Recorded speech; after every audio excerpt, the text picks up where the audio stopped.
You can try to hold back the waves, but they will always wash upon your feet.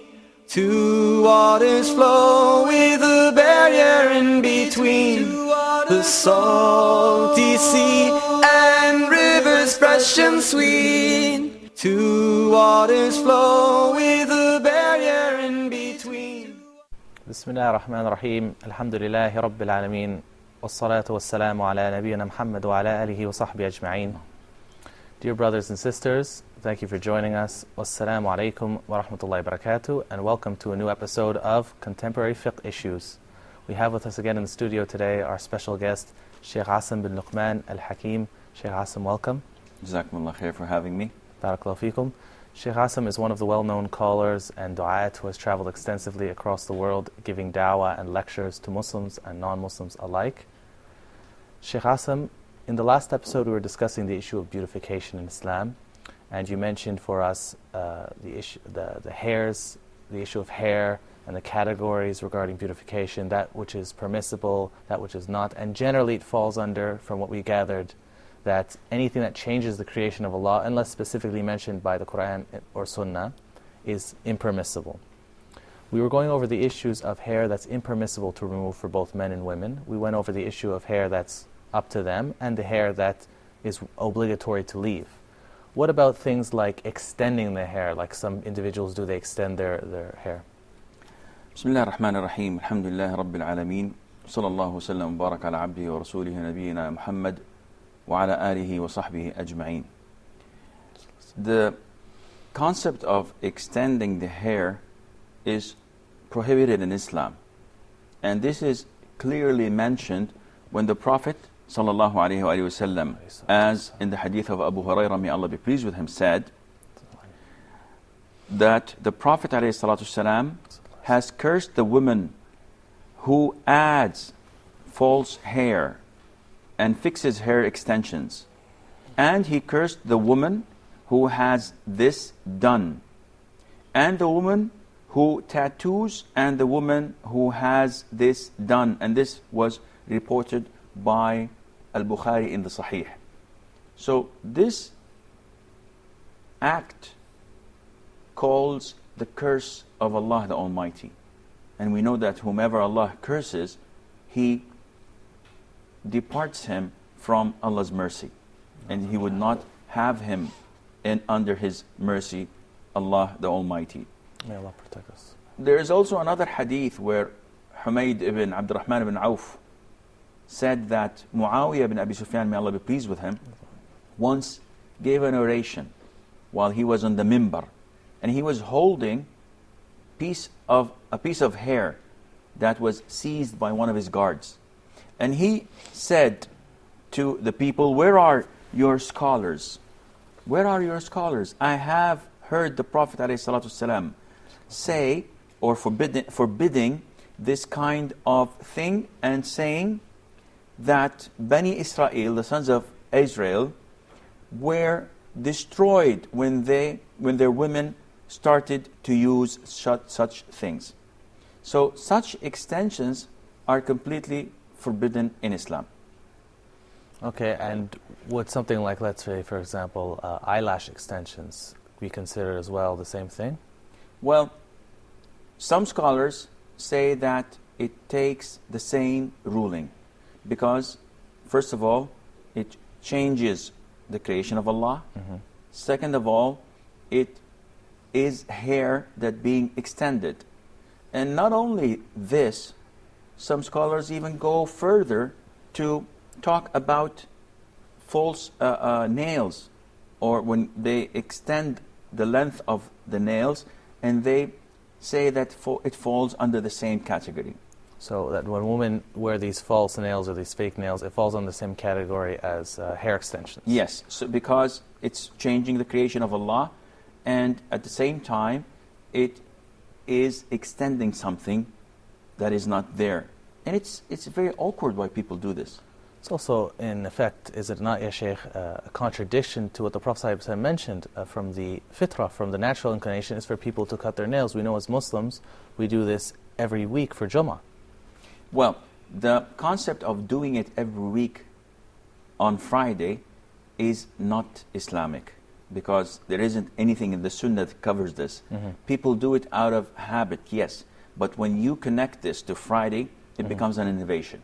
We are requested or instructed to remove the nails, providing that they're long. And in the hadith of Aisha, may Allah be pleased with her, she said that clipping the nails is part of the fitrah, the nature. And the hadith of Anas, may Allah be pleased with him, he said that the Prophet gave us 40 days. And this is the maximum. Scholars such as Al-Imam Al-Nawawi, may Allah have mercy on his soul, said that this does not mean that one should wait until 40 days and nights, because this, to some, would have their nails this long. But this means that even if your nails do not grow normally, on the 40th day or night, you have to clip your nails, even if they do not grow normally. Nowadays, it's the other way around. We find people extending their nails. Or purposely growing them. Yes, and this is not only found in women, it's also found in men. I've seen a lot of men clipping their nails, but they're keeping this finger, and this long. Why would they do this? I asked so many of them, and they give me so many lame excuses. Some of them say clean that the ear. Yes, they want, and they'll puncture the eardrum, most likely. Some say we would use it to remove the dandruff, and some said things that I cannot mention here, and it's absurd, it's pathetic, it's disgusting for a man to have such a nail. And to use the nail for such activities. The problem is, now, not only for men, it's also for women. And you're finding women prolonging and keeping and growing their nails to horrible lengths. And this is against nature. And this is, now, it's become a habit of the non-Muslims, and so it's forbidden for the Muslim women to be imitating them in this, no? Even regardless of yes, the direct rulings. Because we have direct rulings stating that we have to clip the nails. Now, women, at the maximum of 40 days for men and women. Yes. Now, women went the extra mile. So now they're not only prolonging their nails and growing them, they are also putting nail polish on top of them. And some of them put red nail polish as if they're animals, just waiting for their prey. Well, they're not waiting anymore, because they have already killed their prey and they've got blood on their nails. No. And it's so strange. I've seen my daughters do this, and I've spoken to them, some of them, alhamdulillah. And one of my daughter puts black nail polish. Like this emo trend. What is this? It says it looks nice. So anything that looks nice, you imitate. Don't you have your own personality? Don't you have your own character? Why should we always follow people? I remember one scholar mentioned, he goes, subhanAllah, are the Muslims just sheep that we just walk behind anyone? Is the Muslim not proud that he is on the face of the earth following the religion that Allah, the creator of the heavens and the earth, has set forth for him? Should we not feel honored with that task? Unfortunately, this is the problem. We have people who look down on themselves, and they are not that proud. And therefore, whenever they see a new trend, they just follow it.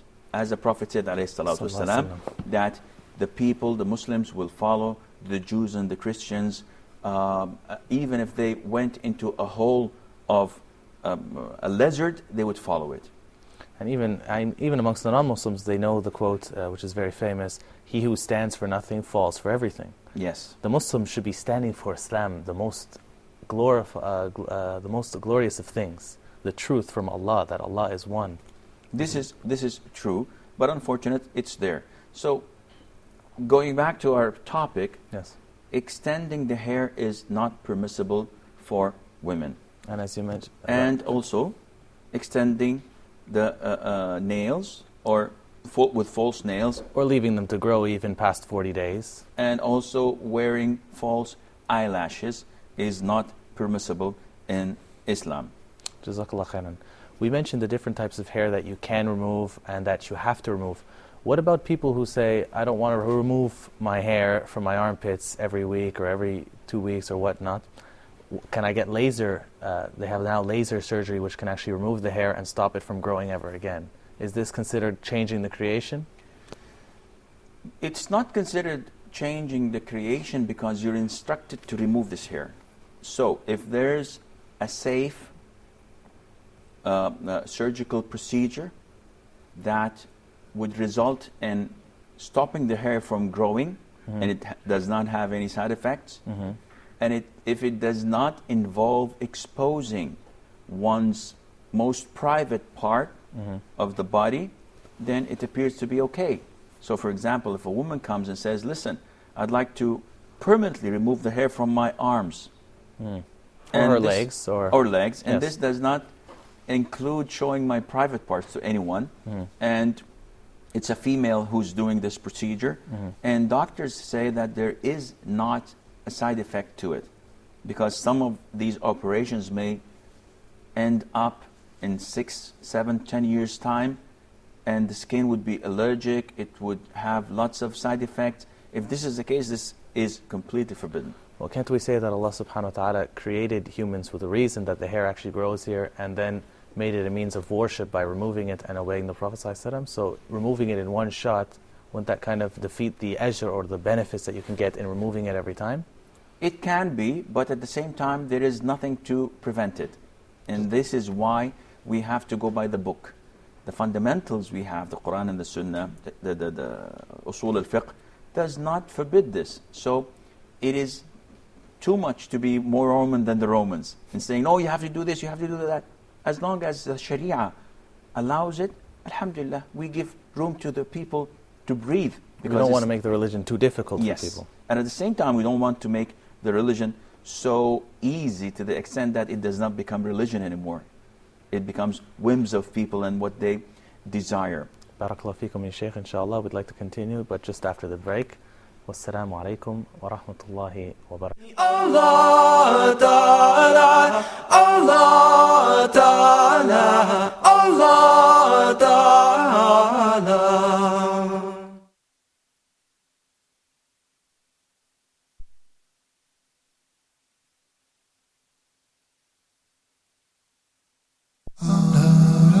Virtues of Ramadan. The month of Ramadan is the best month of the entire year according to Islam. It has many virtues that Muslims should benefit from.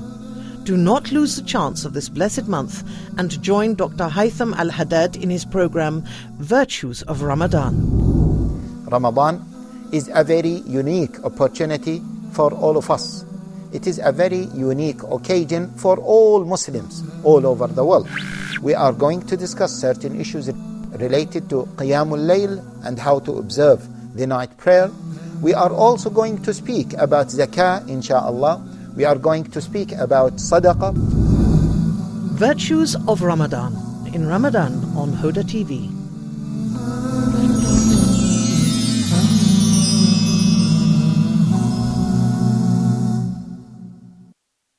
Allah Ta'ala, Allah Ta'ala, Allah Ta'ala. Assalamu alaikum wa rahmatullahi wa barakatuh. For those of you just joining us, we were just discussing the issue of beautification with our special guest, Sheikh Assim bin Luqman Al-Hakim. Sheikh Assim, you were discussing for us, barakallahu feekum, the issue of extending the hairs and how the Prophet ﷺ specifically forbid it in all its forms. What about this modern phenomenon of people wearing wigs or wearing these hats that have these fake braids or fake hairs hanging from them? Okay. I love these hats. My girls bought them once, and when they put these caps, young girls, they were about 6 or 7 years old, and they had these fake braids going on the sides. They looked so beautiful. And I loved it, but then it clicked and said, oops, this is not right. And I immediately told them to take it off. They didn't like it. They're young, but again, this is religion. We have to follow the Quran and the Sunnah. The Prophet ﷺ cursed the woman who extend the hair with false extensions. It's really not something we want to be relaxed with. We have to be very careful. The wording of the Prophet ﷺ is very, very specific and very heavy. Yes. Now, one might argue and say, they were children, so Allah will not punish them. And the answer is yes, Allah will not punish them, for sure. But He will punish me. For allowing it. Yes, because I'm the guardian of the children. So if I go and tell my child, here's a cigarette, light it and have a few puffs here and there, or if I give him champagne to drink, he's not sinful, I am. Or even if you see your child reaching for a bottle of chlorine and he's about to drink it, and you have the possibility to stop him and you don't. It's the same thing. So this is not permissible in Islam. Likewise, it is not permissible to wear anything that gives the impression that this is hair. For example, hairdressers, where I come from, women, when they go to weddings, they tend to make a trick. So they bring a piece of cloth and they put it on their skull and they cover it with their own hair. So it gives the impression that they have thick and big hair. This is also considered to be extending the hair, because and deceiving. Yes, it's a form of deceit. Likewise, if they extend the braids with human hair, but not their own, or with pieces of cloth that would look like hair, but it's not hair, and people would think and be deceived that this is the true length of the hair when they see it. So anything that gives the illusion of hair, but things like ribbons or things like a woman wearing a hat or something like that, or a man wearing a hat, these things are allowed. This is definitely allowed. So I'm wearing this scarf, what we call a ghutra. A woman is wearing a hijab or a scarf on her head. This is permissible because it's not hair. If a woman braids her hair and puts in between ribbons with nice colors, yellow, brown, black, whatever, and people can see that these are ribbons. They're not actual hair. They're not actual hair. This is permissible. Going back to your question regarding wearing the wigs. Wigs are hair. So whenever you see someone wearing a wig, you would think that this is actual hair. This is not permissible, but it is permissible in few cases. It is not permissible, for example, for a woman to go wanting to beautify herself. She wears a wig with long hair, with blonde hair, with black hair. This is haram. This is forbidden. It's even worse when a man does this. So if we have someone who's like 50 years old or 60 years old who's bald, and he wears like hair on his head, and he looks like 20 years younger, this wig is forbidden for him, and he's cursed because of it. Well, that's a good point that you mentioned, because the Prophet ﷺ in the hadith mentioned specifically women. So if a man was doing it, it might even fall under imitating women at the same time, no? Well, if he has a big beard, it wouldn't be as so. But it is not only imitating women, it is the text that the Prophet told us, the evidence of cursing those who change the creation of Allah. And in some courts of law, in some countries, you get even the judge, the lawyers, the whole people in the courtyard wearing white wigs. And this is not It's very proper. common in the past centuries in Europe that the men used to wear these big white wigs for whatever reason, I can't imagine. Maybe just to make them look like sheep, peaceful and fair, I don't know. But this is not permissible in Islam, and it's completely forbidden. Okay, so we've established, barakallahu feekum, that wearing a wig takes the same ruling as extending the hair. It's a form of deception. It's a fake image of hair on the individual. On most cases. In most cases, except you said there were some exceptions. What would those exceptions be? The exception would be when wearing the wig would be a correction of a deformity or of something that is a defect. So let's say a woman had, and we ask Allah to protect us, had cancer, and she had the chemotherapy treatment where she has hair loss, and she wants to still be beautiful for her husband and make it easy for him in this hard time as well. This is permissible. If a woman becomes bald because of this, this is permissible. If a woman becomes bald due to any other illness, she is like 20, 30, 40 years old, and she becomes bald completely, no hair at all, it is permissible for her to wear a wig, because this is a correction, and she is not changing the creation of Allah. On the contrary, she is restoring the creation of Allah.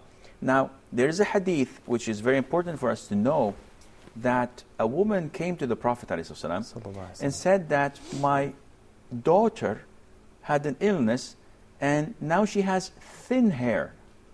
It's not gone altogether, but it is not as rich and thick as it used to be. And she's going to get married, so is it permissible for me to extend her hair? And the Prophet said, no, it's not.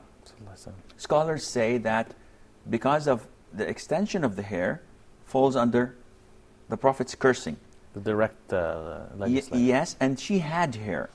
Now, the wig is permissible for a woman to wear when the hair is completely gone. Not when her hair is just a bit unsatisfying. Yes, when she's completely bald, as in the case of the chemotherapy or in the case of an illness that causes a woman's hair to completely fall. So what about the case of, for example, a woman who has curly hair and wants to straighten it, or a woman who has straight hair and wants to make it curly? Is this considered changing the creation? No, this is not considered to be changing the creation, because it's like wearing your hair, not your hair of course, but it's like wearing a woman wearing her hair in a different style. She's just changing around how it looks. Yes, and this is not permanent. It goes like 3 months, or maybe less. But what about some permanent ones, like they have permanent hair straightening techniques? It's nothing wrong in that, because fixing the hair is part of the sunnah. It's like combing or brushing it. So if you have things, chemicals providing that they are not harmful for you, anything that has side effects or has more disadvantages than the advantages would fall under the category of forbidden things. So what about a woman, for example, coloring her hair? We know that there's Islamic texts that forbid a woman to color her hair black, for example. Perhaps you could expand on that? Well, the text is not for women, it's for men. But whatever falls for men falls for women as well. We don't want people to accuse us of segregating, in the sense there is segregation in Islam between men and women, but not in discrimination. We're not discriminating. And not in rulings and in legislation. Yeah, the Prophet ﷺ, when he conquered Mecca on the 8th year of Hijrah, Abu Quhafa, may Allah be pleased with him, the father of Abu Bakr, came to the Prophet ﷺ, and he was 80 plus years old. And he was blinded, and he had his hair and beard all white, like Snow White. And the Prophet looked at him ﷺ and said to his family, change this whiteness and avoid black. So in Islam, it is forbidden to use black to dye your hair or your beard. You can use any other color, but black is forbidden for you to use. So a man could dye his beard blonde if he wants, or his hair blonde? True. You can do whatever you wish, because this is permissible. You can dye it with black and brown, so it gives us a brownish color. This is permissible. Pure black is forbidden in Islam, except in the case of, again, a deformity, a case of a defect, a person who is 20 or 25 years old, or a girl who is 25 years old, and she has white hair. Would it not still be preferable for her to dye it any other color? Well, she has all the right to dye it in black, because this is her natural color, and she can have this, and this is Islamic. But if someone is about in his 40s, he's got some white hairs going on. He cannot dye this in black. He has to do it in any other color. Or perhaps, as found in some narrations of the Sunnah, maybe use henna. Henna is definitely the best thing for your hair, scientifically. And it's following the Sunnah, but it's natural, it doesn't have chemicals. Yeah, but some people would not like the color. If having, your orange beard, and then they say that this is ZZ Top, maybe they won't like this. So it's up to the people. There are different kinds of henna, different shades of brown, of red, or whatever, and you may choose whatever suits you, but there's nothing wrong in keeping a white beard or a white hair, providing it's not completely white. If it's completely white, it's part of the sunnah to change this. Barakallahu feekum, ya Shaykh. It's always a pleasure to have you on the show. Unfortunately, we're just about out of time, inshallah. Please join us again next week when we'll continue our discussion on beautification in Islam. Wassalamu alaikum wa rahmatullahi wa barakatuh. You can try to hold back the waves, but they will always wash upon your feet. Two waters flow with a barrier in between, the salty sea and rivers fresh and sweet. Everything Allah commands to be will always become a reality. Everything Allah commands to be will always become a reality. Allah Ta'ala, Allah Ta'ala,